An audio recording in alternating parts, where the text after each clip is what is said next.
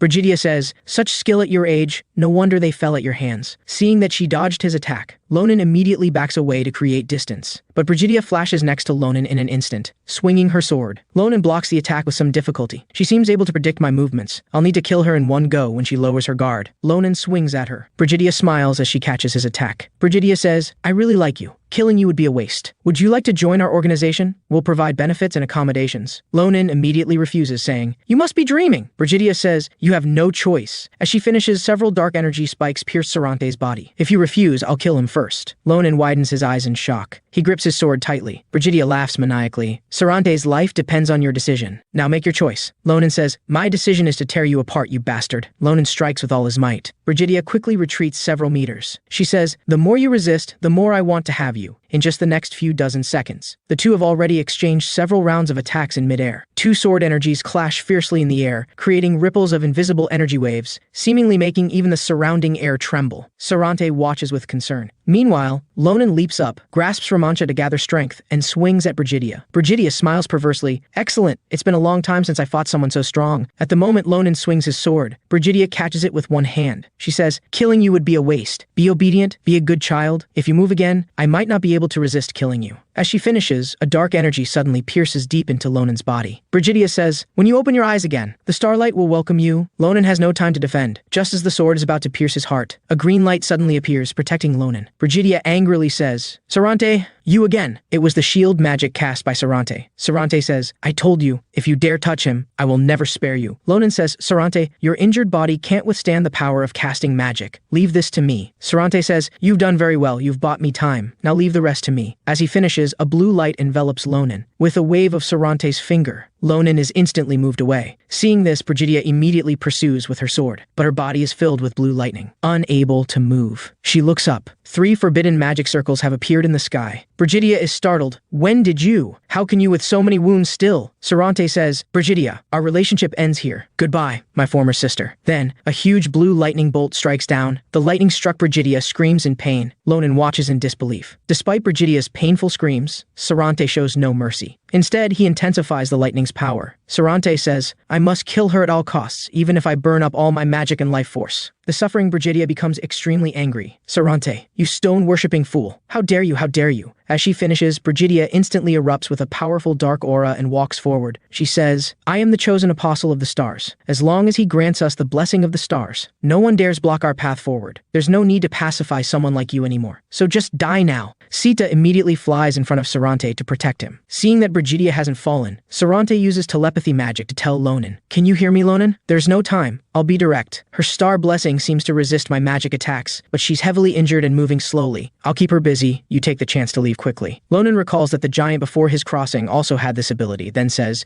Who allowed you to say goodbye? As he finishes, sword energy suddenly flies toward Brigidia. Brigidia hurriedly blocks it. Sarante is startled and looks back to see Lonan still in place. Lonan says, Don't think about giving up, Sarante. It's not over yet. What you don't know is that I've never run away before or now. So please, trust me this once. Both turn to look at the roaring Lonan. Brigidia waves her hand and says, Seems I was too gentle earlier. Die now. Several dark sword blades rush toward him like a tide. Just as they're about to hit, a blue lightning envelops Lonan. Brigidia is also trapped by blue lightning again. Taking this opportunity, Sarante quickly gathers magic on his index finger. The moment his finger points down, Brigidia is struck hard. But because of her magic immunity, she's not affected at all. She says, Do you think this means anything? When I have the star's blessing, you don't even qualify to hurt me. As Brigidia swings her sword down, Lonan has already appeared in front of her. There's only the sound of a sword. Brigidia's arm falls. It was Lonan's quick sword strike. Lonan says, I hope you keep thinking that way. Brigidia's face shows disbelief as she says, How did you break through the star's blessing? The next second, her face contorts as she screams frantically, This is impossible! But before she can say another word, her body is covered with countless sword wounds. This is impossible. Blood splatters from her body. Lonan says, Then go ask him yourself. That star you believe in. Blood sprays from her body, and she finally falls. Die now? Just a little more time, and I could have attained the truth I sought. I've waited so long for this. I wonder if you found your truth, Sarante. With that, Brigidia slowly closes her eyes. Lonan looks at the fallen Brigidia, feeling emotional. If she hadn't been complacent because of the star's blessing, it would be me lying there. But before my crossing, it seemed only I could harm the giant, others couldn't. Now even Brigidia has this ability. Can this power be used in the name of a blessing? At this moment, Sarante behind him shakily calls for Lonan. Lonan immediately runs to his side and says, Sarante, hang on, Sita, save him. But Sita can do nothing. Lonan says, Sarante, hold on a little longer, I'll call for a more skilled healer. But Sarante grabs Lonan's hand and says, Lonan, I'm fine. I'm sorry. I beg you one last favor. A moment later, Sarante slowly leans against the sacred stone, his body continuously coughing. The next second, he coughs up blood. I'm sorry you have to see me like this. Lonan blames himself. I'm really sorry. If it weren't for me, none of this would have happened. But Sarante interrupts him. Don't say that. It was only a matter of time. It's not anyone's fault. Lonan, this will be a long and difficult battle. You may lose much in the future. I'm sorry to say this, but please never give up. I believe you can do it. Lonan looks at him sadly. Suddenly, the sacred stone behind Sarante emits light. Then, centered on Sarante, a dazzling light also shines forth. After the light dissipates, Sarante's body slowly turns to stone. But Sarante smiles and says, Thank you, Lonan, for helping me find the truth. I will stay with the god Seniel, forever by your side, watching over you. As he finishes, Sarante transforms into an oval stone. Lonan watches silently. At this moment, the cloudy sky gradually clears, revealing a ray of sunlight. Rest in peace, Sarante. Afterward, Lonan prayed for Sarante and then left this place, returning to the academy. The scene shifts to the principal's office. The principal looks at the adventure summary submitted by Lonan. He says, Your club's adventure activities are really dangerous. I'll have to think carefully before letting you go out next time. Lonan quickly explains, It was all because of that crazy woman. Next time won't be so bad, so please don't ban our club activities. The principal says, You suffered such serious injuries, and you witnessed Salant's death. Are you really okay, Lonan? Hearing this, Lonan clenched his fist. Then he said, Saying I'm fine would definitely be lying to you. But if I became depressed, I think he would be even sadder. So don't worry about me. Thank you for your concern. Seeing this, the principal didn't pursue it further. All right, I understand. That puts my mind at ease. You eliminated the orcs and defeated a criminal. I can't punish students who accomplish such great things. But can you promise me that if you encounter that organization again, you won't do anything rash? I can't let my students take such big risks. Lonan immediately agreed. Of course, I promise. If there's nothing else, I'll go now. I'll come see you before our next adventure. As Lonan hurried away, the principal hesitated for a moment, wanting to give some advice. Lonan hadn't been attending classes lately, so he probably hadn't heard. The scene shifts to the club building.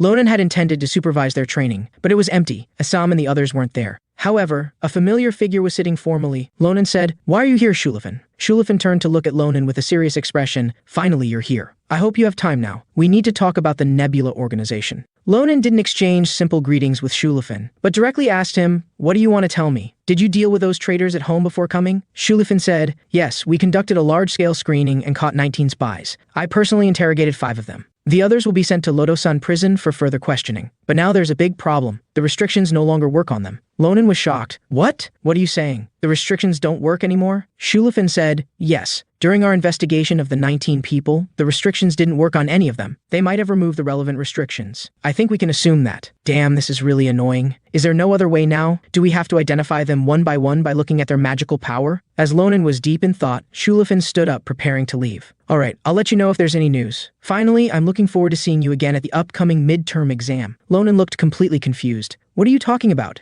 Exam? 2 days later, on an island controlled by Philip's Academy. Nabiros was explaining the midterm exam rules. As you know, my course focuses on practical combat. I'd really like to send you to a battlefield for practice. But according to school guidelines, that's not possible. What a pity, it would have been fun. However, my assessment method is also good. I will scatter you across this island for an unlimited, real duel. Of course, don't worry about dying, because I've prepared equipment for your safety. She pointed to bracelets on a rack and said, Once the wearer of this bracelet loses their ability to fight, they will be automatically sent to the Academy's plaza. The Academy's best healers are there. Suddenly, Nabiros excitedly said, So everyone can treat this as a life-or-death battle. You can use any strategy and technique. If you have the ability, go all out. Lonan was startled to see Nabiros so excited for the first time. Next, I'll call names to come get bracelets. When you put on the bracelet, you'll be teleported to a fixed coordinate. First, Andershan. Lonan watched Andershan walk out slowly, feeling somewhat worried. Others were discussing among themselves. Andershan? She's just an odd jobber. She usually attends classes with me, and now she's taking the exam with us too?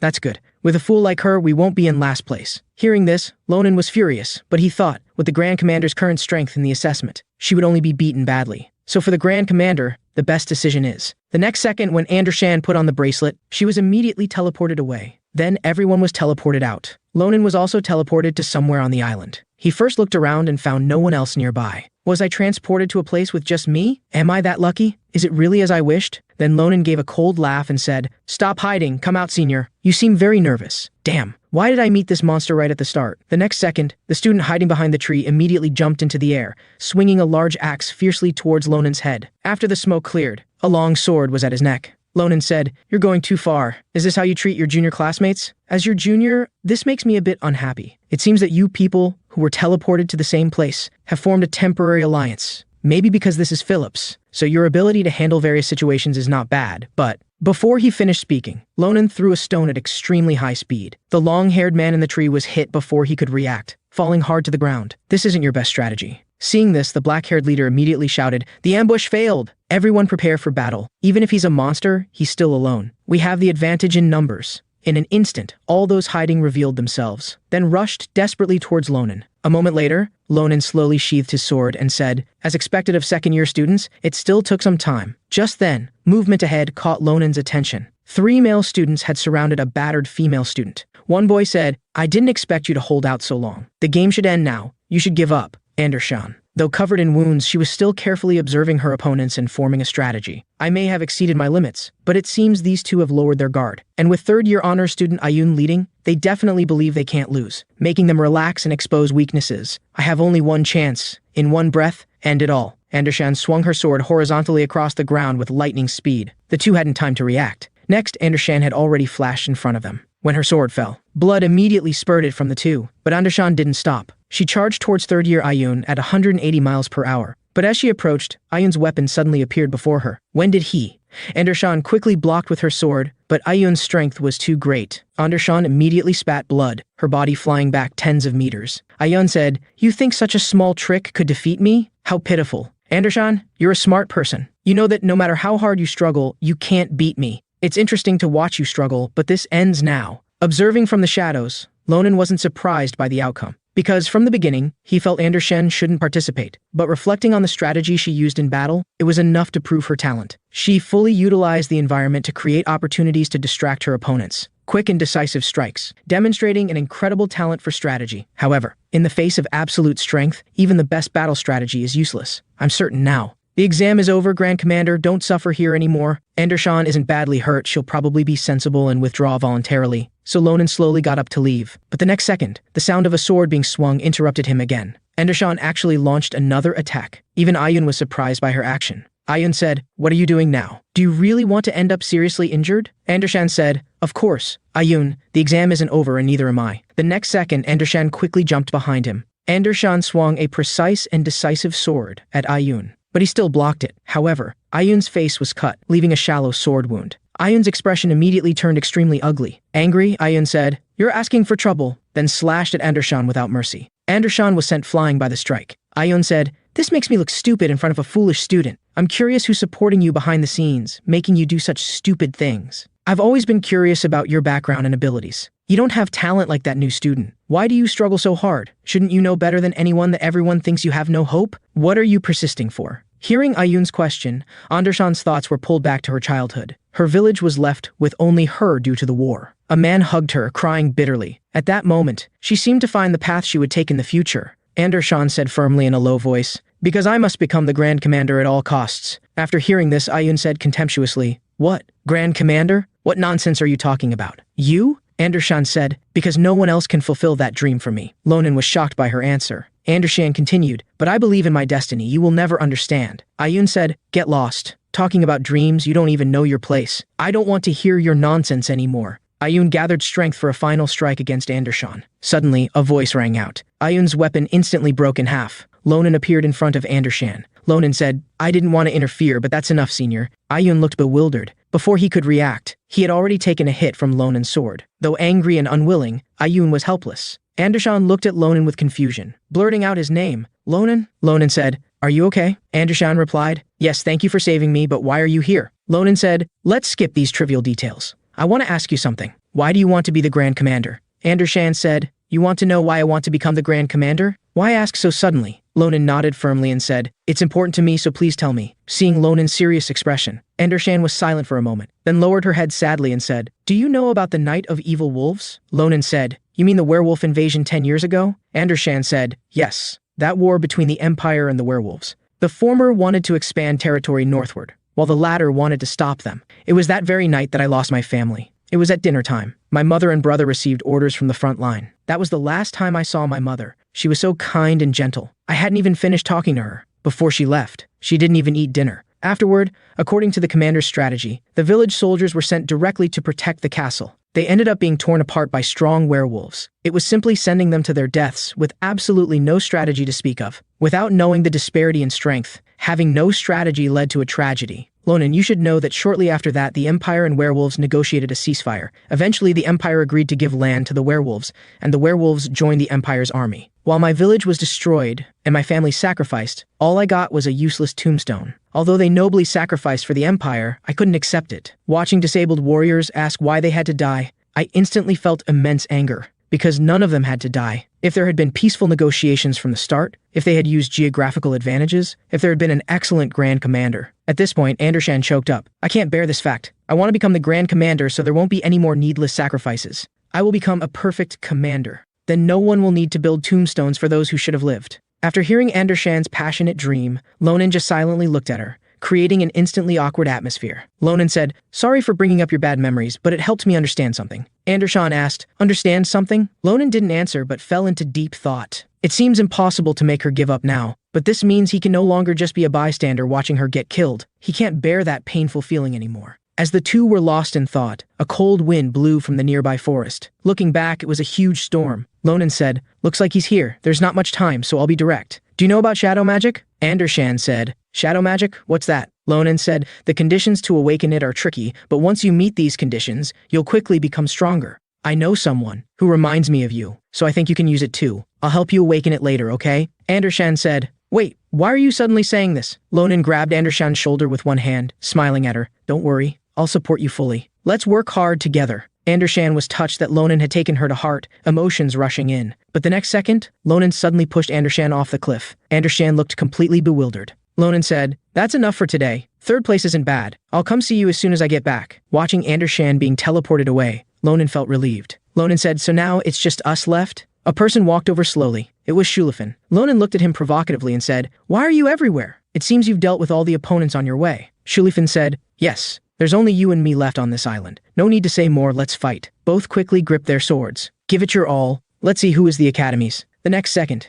the two figures turned into lightning bolts charging at each other, the strongest pervert in the school. Meanwhile, Andershan, who was teleported back, lay quietly in the Academy Plaza. Soon she woke up from her faint. Seeing her body intact, Andershan knew she'd been eliminated and teleported back. Recalling what Lonan said before pushing her, "You're already in third place. This means the remaining two must be those two." People around her were gathered in front of a huge screen watching. The screen was broadcasting the duel between Lonan and Shulifin. A powerful sword aura blocked a huge storm. After the dust settled, two figures flew by rapidly. Facing the powerful storm sword, Lonan changed his strategy, avoiding its sharpness first. But Shulifin pursued relentlessly. While chasing, he again imbued his sword with even more powerful storm magic, then swung mercilessly toward Lonan. At this moment, two huge storms appeared behind Lonan. This madman actually split the storm sword in two to deploy. Getting hit would be fatal, but its power is dispersed. The next second, Lonan charged toward the storm at 180 miles per hour. Swinging his sword at the two storms, the sword style was exactly Nabiros's technique. The two storms were actually cut with a vertical small opening, and the storm's power had leveled the rocks on both sides. I still can't cut through it. If he increases his storm power to the limit, I might not be able to win. What happened to this guy? Compared to when we caught Dalen together, his storm sword is more exquisite. And before, his speed was much slower than mine, but now it's almost as fast. This madman is stronger than he was at the same period before I crossed over. Shulifin was also surprised by Lonan's performance. Although I haven't unleashed the full power of the storm sword,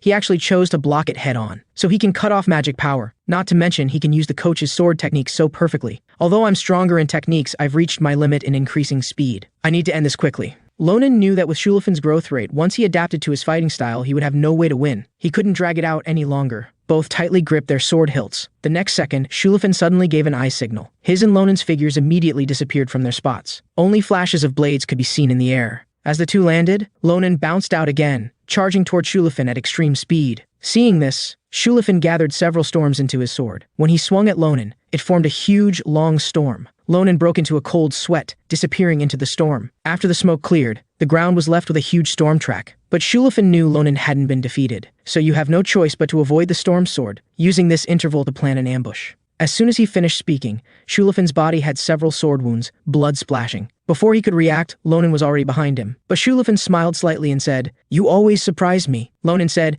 "You can still smile after being cut?" Then, two sword lights flashed past. In the midst of light and shadow, both were hit by each other's swords simultaneously. Blood immediately spurted out. But the next second, the two quickly withdrew their swords, launching even fiercer attacks again. The sword energy from both spread out, as if to envelop the surrounding ground under their sharp edges. Their eyes briefly met, only to laugh coldly. The breathtaking duel between the two made the watching students tense. My God, is this really a freshman duel? To be honest, these monsters should be tested separately, and the geographic environment doesn't affect their performance at all. Nearby, Andershan couldn't help but worry for Lonan. Nibiru smiled. Quite an interesting duel. They've both made great progress since entering school. However, they've both reached their physical limits. Whether they like it or not, the next move will determine the outcome of the match. Amidst the flashing blades, their bodies were already covered in wounds. Shulifin said, "This is exhilarating. Coming to Phillips was the best decision I ever made. Meeting an opponent like you, it's time to end this duel." Lonan said, "Yes, let's decide the winner. If we keep fighting like this,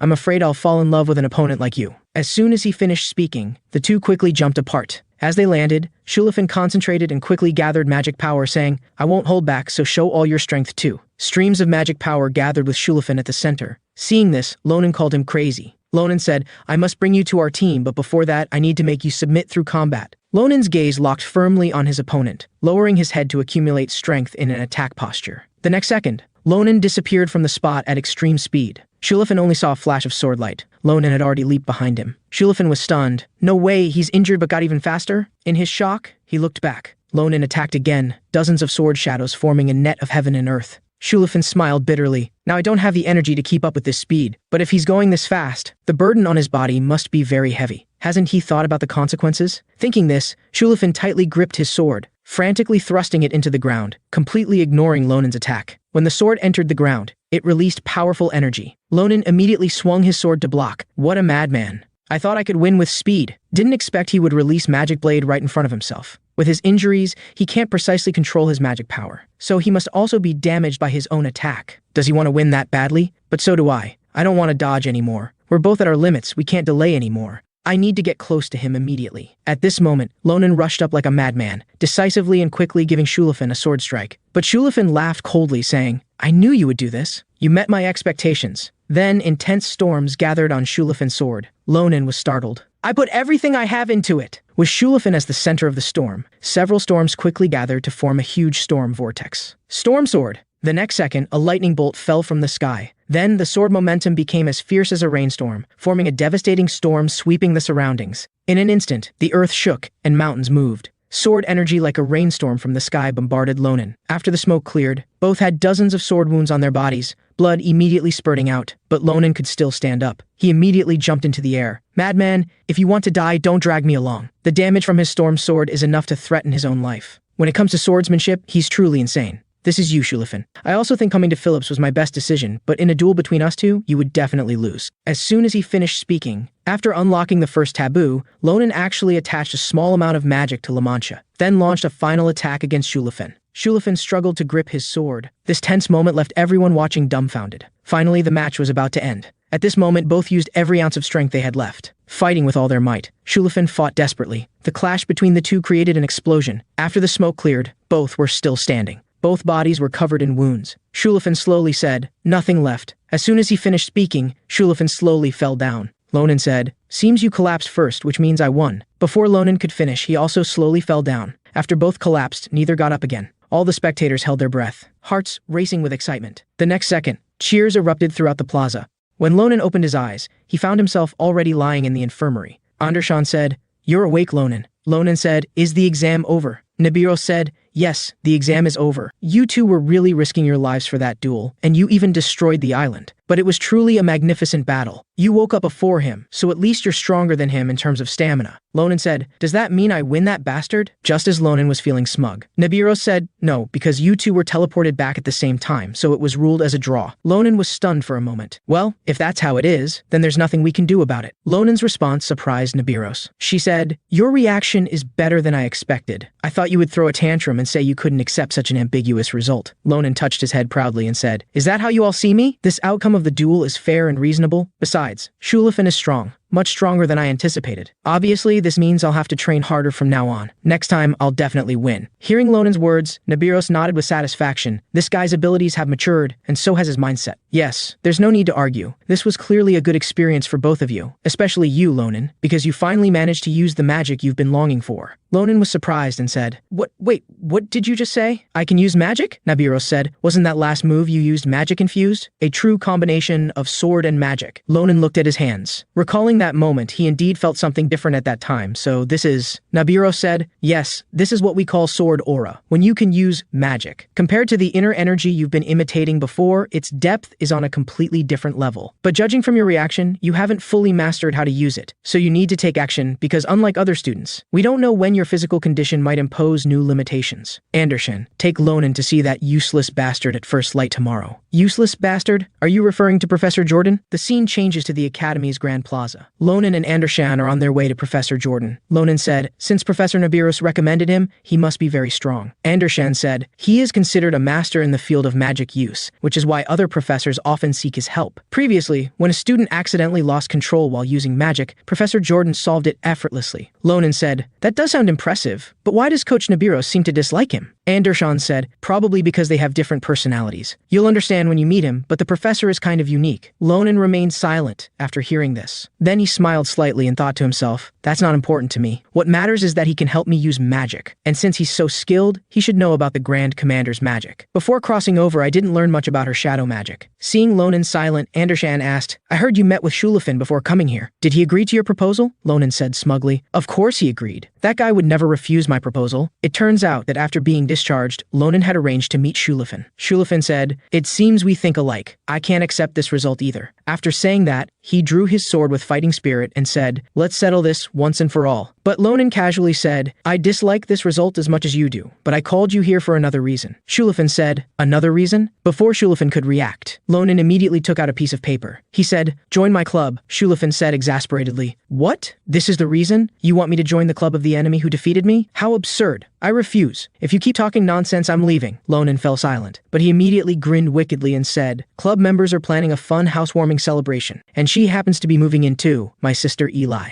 When Shulafin heard this name, he became as excited as if he'd been injected with adrenaline. He said, what did you just say? Eli is moving there? Tell me more details. Where? Is it a safe place? Have you arranged guards for her? Seeing Shulafin so anxious, Lonen refused to tell him. Lonen said, I won't tell you. Why should I tell someone who's not in my club? If you join now, I will. Before he could finish, Shulafin waved his hand. Shulafin said, the name is already signed. Do I meet the requirements now? Now I hope you can explain everything clearly. Thinking about Shulafin yesterday, Lonen was stunned and worried at the thought that one day he would become the Lord of Granzia. Suddenly, Andershan stopped walking, looked up and said, all right, we're here. This is where Professor Jordan stays, Tower 41. Looking at this eerie castle, Lonen couldn't help but be surprised. This place looks really weird. Suddenly, a voice sounded from behind. Hey, you sword-carrying thug, Professor Jordan. Andershan said, Professor, because Lonen has always had difficulty using magic, Coach Nibiros told us to find you. Jordan said, she sent you here just because you can use magic power? You must be a very promising student. What do you think, Lonen? Lonen said, yeah, nice to meet. Before Lonen could finish, Jordan interrupted, how much have you prepared? I don't do charity. Work outside working hours must be paid. After saying this, he extended his hand to Lonen. So I know you must have money ready, right? Lonen said in shock. You want money now? Jordan said, yes, and by the way, it's at least 10 gold coins per hour. Lonen thought he was joking, but seeing his serious expression, he was 100% certain that he really wanted money. Lonen said, I don't have money now. Is there no other way? Jordan said, no, go make enough money and come back. Just as Jordan was about to leave, he sensed a familiar magic power from Lonen. He immediately stopped and said, there seems to be a way. Come with me, I'll make a deal with you. Lonen was stunned. This terrible guy is really terrible. What he didn't know was that it was the magic power emanating from the ring given to him by Sarante that attracted Jordan. When Lonen said it was from Sarante, Jordan led them in. Lonen looked at his barely furnished home and couldn't help but wonder if this was really the home of a paid professor. At the same time, he noticed that the moment the door closed, he could no longer hear sounds from outside because of the numerous magic arrays on the door. If he wasn't a professor, one would suspect he was a perverted murderer. As Lonen was still observing his surroundings, Jordan asked, may I see that item? Lonen handed over the ring and said, this is a precious item, so please be careful. Jordan said, don't worry, it's precious to me too. Jordan said, I can feel its magic is very pure. which must mean he spent at least 2,000 years learning all elemental magic. Lonan was shocked. He could tell all that? Jordan said, "My condition is simple. Please allow me to extract a little magic from the magical ring." Lonan asked, "Extract magic power?" Jordan said, "Yes. I've been working on an experiment for a long time, and I need the magic of a species that has lived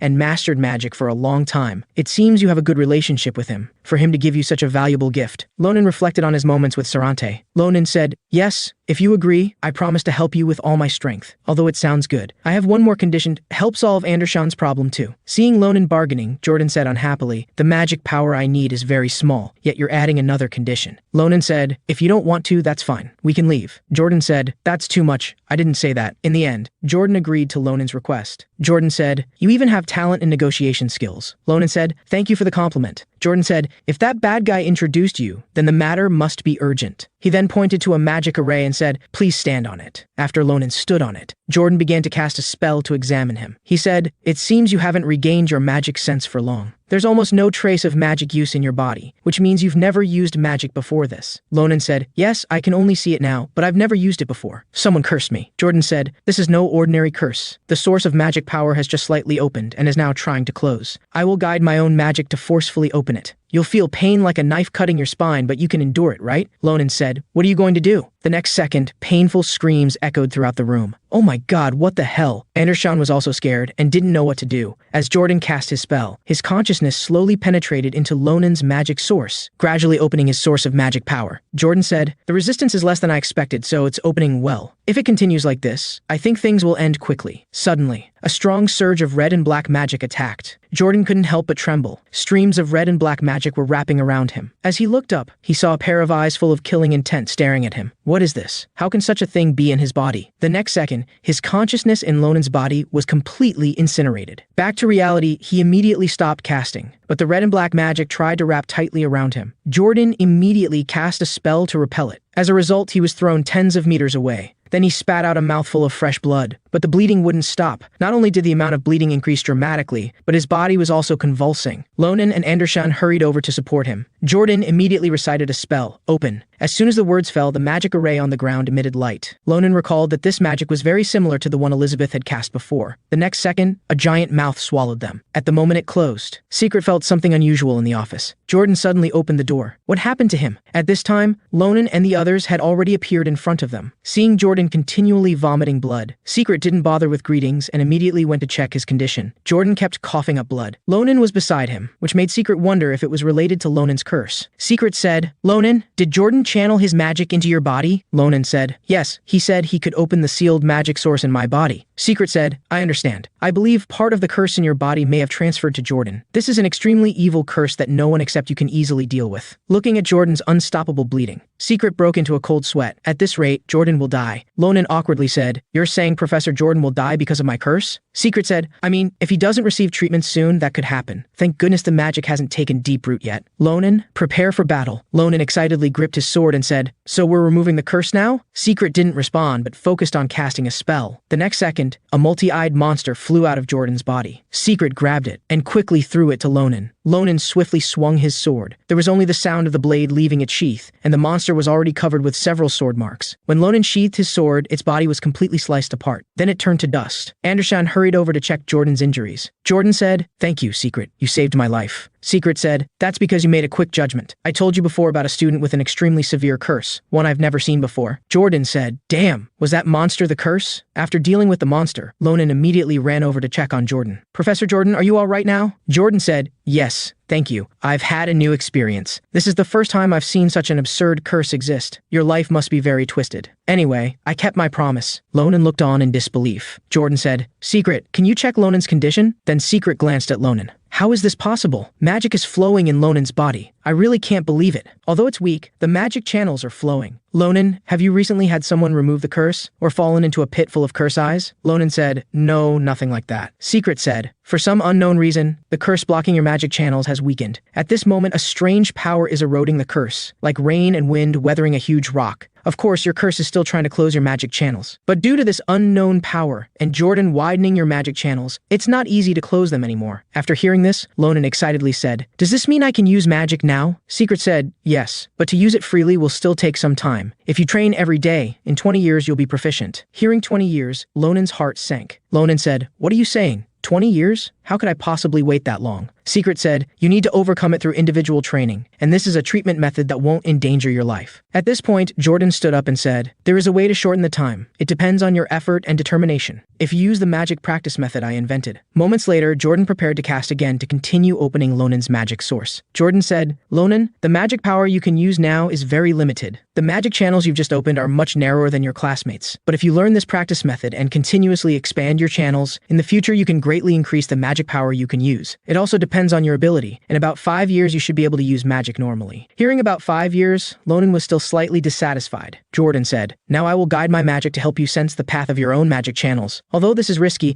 it's only possible when the curse is temporarily weakened." Lonan said, "Thank you, Professor." Jordan said, "Then, let's begin." As soon as the words fell, bone-chilling pain instantly exploded throughout Lonan's body. The reason this practice method differs from others is that you need to adjust your speed and direction, and manage it to the extreme. Lonan listened while enduring the pain and said, "Don't rush, guide the magic as carefully as possible." Jordan said, "Those weak paths that have been suppressed for a long time are likely near the breaking point. In the future, you'll need to use magic power to supplement them. Follow the path drawn by my magic power, then your magic will become your strength. Do you understand what I'm saying?" Lonan said, "Yes, I understand. Let me try it myself." As soon as he said this, streams of red magic power began to gather on Lonan. Jordan was stunned. He memorized it after I guided him through it just once? Is his comprehension and management ability that strong? Haha. No wonder that bastard saw talent in him. He's indeed different. Good thing you learned so quickly. I won't touch that curse again. If you have time, repeat this once a day. After Lonan walked through the magic channels, a trace of red magic appeared in his palm. He said, "Is this my magic power? I've finally had a breakthrough. I'm changing, constantly changing myself from the past. Back then, I couldn't even imagine having magic power. Now, this is enough. Thank you very much, Professor. I finally understand why your fees are so expensive." Just as Lonan was rejoicing, the weakened Jordan collapsed again. Lonan shouted, "Professor!" But he struggled to get up again and grabbed Lonan's hand. "Lonan, I've solved your problem now, so please keep your promise too." Lonan said, "I understand, but please take care of your health first." Jordan said, "My health doesn't matter. What's more important is that I must save someone. Even if it costs me my life, I'm willing. So please give me the ring." Lonan frowned at the severely injured Jordan, feeling he had lost his rationality. Secret said, "He's pushing himself, always so impulsive and crazy. It seems that research needs this ring. Jordan, my friend, how long will you live in the fetters of the past?" The scene changes. The three step onto the magic array to return to Jordan's castle. Andershan said, "Hurry, Lonan, let's run to the Academy's nearest clinic. We can get there in 5 minutes." Just as the two were rushing out, the main door was locked with several large locks, and there were magic arrays on the locks. Andershan looked helplessly at the door covered with magic arrays. At this moment, a hand reached out from behind. It was Jordan, who was murmuring a spell. Then he pointed to the back and said, "You should return that way." Moments later, a door appeared on the wall. Seeing that the door was wrong, Lonan said, "Professor Jordan, you should the door that has magic arrays on it." But Jordan insisted on going down. "I need to go down," in front of her roses. Lonan looked at her in confusion again, but finally entered the door, following the dim staircase down when they reached the basement. The horrific scene before them shocked them both. Dissected goblins, various knives, and a golden-haired beauty surrounded by numerous flowers. Her eyes were tightly closed, as if she had been asleep for a long time. "So the professor is so desperate because of this woman?" Andershan said. "Judging from the current situation, that's likely." Lonan said, "Andershan, you take care of her for a while. I'll see if there's anything useful around here." Then Lonan looked around. There were countless strange things, and traces of medical experiments he had done on monsters' living bodies. Clearly one could tell at a glance that this was no ordinary experiment. Suddenly he discovered a notebook on the table, then glanced at Jordan. What exactly does Professor Jordan want to do? Lonan slowly opened the notebook. "I'm almost done. Just wait a little longer, Sonia. Fortunately, I preserved her body before it decayed further. As long as it's preserved, I firmly believe I can bring my wife Sonia back to life. Although everyone says there's no precedent for successful resurrection magic, I will never give up. These are records of my fight to save her. 54th resurrection attempt. Even the heart of an ogre bought from the northern black market didn't work. I'm adjusting the Wizard Tower's work schedule to conduct my experiments, but my absences have reached the limit. CH resurrection attempt. Due to my absences, the Wizard Tower fired me. Without pay, I cannot continue my experiments. With principal's help, he gave me a professor position. I moved Sonia to the basement of Tower 41. From today, I am a professor here. I have no choice, it's the only way to make money. 81st resurrection attempt, 96th resurrection attempt, 134th resurrection attempt. My experiments still show no progress. At this point, Lonan understood why he wanted money. The materials in the basement were definitely not easily obtained by normal methods. So, everything he did was for love? I have seen people who put everything into love, they go crazy for it. At this moment, Lonan thought of Shulafen. It seems I have such a person around me. At this point, there was a red square attached to the notebook. The notebook recorded, the problem is that most such people don't end well, especially if someone exploits your weakness to get close to you. I think I have to accept a deal with the devil. Lonan picked up the red square and pondered. Was this suspicious letter also sent by those devils? But I can't let. At this moment, Jordan called out to Lonan from behind. What are you doing now? You didn't touch my things, did you? Lonan looked at him, remained silent for a long while, and said, Of course not. I was looking to see if there was anything that could help you recover. As someone who can't use magic yet, I wouldn't understand even if I saw it. At this moment, Lonan slipped the red square into his pocket. After coming out despite his injuries, Jordan took the ring. A moment later, Jordan returned the ring to Lonan. Lonan looked at the ring in confusion. It doesn't seem any different. Jordan said, I said I would only extract a small part, especially since the magic power in the ring is already quite substantial. I know you must be a bit shocked after seeing my experiment. This is my desperate measure. Please keep it confidential. Lonan touched his head nervously and said, Of course, I don't want to get involved in other people's business either. Seeing that, both agreed. Jordan thanked them softly. Then he told Andershan, We'll solve your problem another day. There is unusual magic power inside you. After everything was done, the two headed back, each busy with their own affairs. On the way back, Lonan looked at the square letter he had managed to take out. Could Professor Jordan be connected to the Nebula organization? Thinking about this, Lonan slowly opened the letter. He saw only a pool of blood on the paper. Just as Lonan hesitated, the bloodstain actually turned into a mass of fresh blood that flowed out. Lonan watched in disbelief as the blood floated in the air. The next second, this mass of blood suddenly burst open, forming a pattern with regularity. This is a letter written by a vampire, a voice responded from behind. It was Ophelia. She said, Because I sense the power of blood, I came here, but I didn't expect it would be you. The two returned to the club building to avoid drawing attention. Lonan said, A few days ago, you took Sheeta for research. I thought you were busy. Is your research going well? Ophelia said, Thanks to Sheeta, I've made quite a bit of progress. I taught Sheeta some blood magic as payment. It really has more talent than I expected. When you see it later, you'll be shocked. But how did you get a blood letter? Lonan said, Blood letter? You mean this paper? Ophelia patiently explained. The so-called blood letter is one of the basics of blood magic. It can compress information into a drop of blood, so vampires use it for communication. If you inject magic power into it like this, then you can see the hidden information. The message revealed by the blood letter was, if you want to obtain blood essence, then come to me, Blood Hook. Blood essence seems to be an ingredient needed for the experiment mentioned in the professor's diary. This means those devils aren't the Nebula bastards. Ophelia said, So it's Blood Hook? So they're the organization behind this? Lonan said, Do you know them? Ophelia said, Blood Hook is a new organization made up of young vampires less than 200 years old. They're a bunch of immature children. They want vampires to return to their golden age and do all sorts of dirty things to get what they want. But it's strange that they possess something that's rare even among vampires. Blood essence. Can you tell me who received the letter? Lonan hesitated and was reluctant to answer. If that person happened to agree to that request, he might suffer a fate worse than death, eventually becoming a puppet. After a long silence, Lonan slowly said, It's something from Professor Jordan's laboratory. After hearing this, Ophelia felt uneasy. She said, You mean that top mage who left the wizard tower? Lonan said, Top mage? Is he that famous? Ophelia said, He's famous even among vampires, and is one of the elites on the entire continent who has reached that level. Lonan said, So impressive, then he should be able to easily defeat Bloodhook and take the blood essence, right? Ophelia said, Indeed he could. But if what he wants is the blood essence, then the situation is different. This is something formed from the inherent magic fusion within vampires. They have been using blood magic for a long time. It can concentrate the energy of people's blood, so it has incredible effects. But if the owner of the essence is not a vampire, without blood magic to activate it, it's just a useless red stone. In other words, it's impossible to obtain blood essence without their cooperation. Lonan said, So the professor has no choice but to accept their demands? Ophelia said, Yes, I can probably guess what conditions they proposed. Lonan didn't want Jordan to be in danger, and at this moment, he had an idea. A moment later, Ophelia handed a bottle of green solution to Lonan. She said, I made the transformation potion you asked for. With this, you can maintain Professor Jordan's appearance for at least 30 minutes. It doesn't last long, but its effect is reliable and can fool Bloodhook's eyes. Lonan said, Although the time is short, thank you. Ophelia said, Although they may still be young, they're at least 100-year-old vampires. I still feel it would be safer to go with you. Lonan immediately refused her, saying, No need. If you get into conflict with your own kind over this matter,